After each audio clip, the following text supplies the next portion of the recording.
Maintaining security, privacy, and anonymity can be a complex thing. In order to achieve good security, good privacy, and to be anonymous, you must understand detail. So the course goes in depth. It is both broad and in depth. Any course that just touches on the surface of security will leave gaps, and any gap makes you vulnerable. So any course that attempts to help protect you online has to have some depth and breadth to it, or it would fail to teach you enough so you can protect yourself online. But just because the topic is in depth and complex doesn't mean it's not possible to learn. If you find the topic interesting, then that's all you'll need. I recommend making notes, read around the topics we cover, and feel free to ask questions when you have them. I provide lots of external references to websites, reports, news articles, Wikipedia, and so on. It's not necessary to read them all. These are just for further reading if you want to go further into the topic.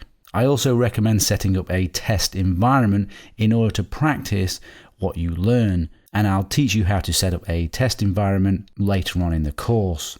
One of the best ways to learn is to learn to teach someone else. If you have in your mind that you need to teach what you are learning to someone else after, or actually do teach someone else, that will really help you retain what you learn.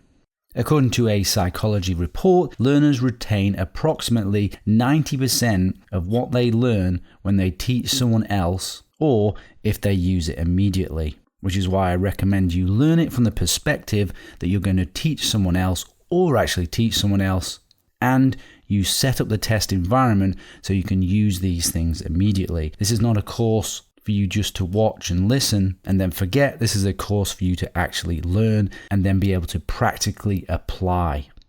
And also, learners retain approximately 75% of what they learn when they practice what they learned. And you can see some of the other statistics here. There are many referenced items in this course, and most of them are free. I've made an effort to make sure that they are free, but you may want to purchase additional software, hardware, and services that are discussed in this course. An example could be you want to buy a VPN, or you want an email service, or you want to buy a hardware router, or you want to pay for a virtual machine, and so on. Although it's absolutely not necessary to buy anything to understand this course, I'm just letting you know that you may wish to make additional purchases after you learn certain topics, and I have no affiliation with any of the products that are discussed in this course. They are only what I recommend or what are required to know about in order to understand the topic. I cover different operating systems on the course, and it may be you never have any intention to use a particular operating system that I'm talking about. When I am talking about a particular operating system, I make it clear most often in the title, so you can potentially miss those videos if you wish. Like, for example, Windows 10. You may never have any intention to use that, so therefore there may be no point in watching a video that teaches you how to change the privacy settings. So as I said, you might choose to skip those sections as they're not relevant to you, but that's up to you. I don't recommend you skip the sections on Linux particularly, because when it comes to serious security and privacy, the Linux and Linux type operating systems really are required. And some final advice. Take affirmative action. Knowledge is no good if it's not applied. Most people will listen to some of this course and apply only a bit of it. But if the consequences of a breach in your security, privacy, or anonymity is high, then you have to take affirmative action and apply the techniques I teach you here.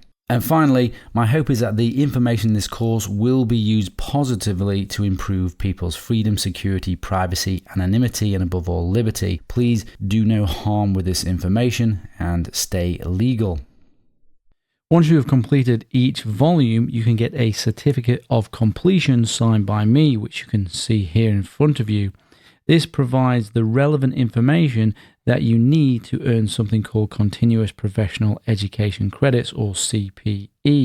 These are the qualifications that you might have now or you may wish to get in the future, such as Security Plus, CISP, CISA, CISM, and so on.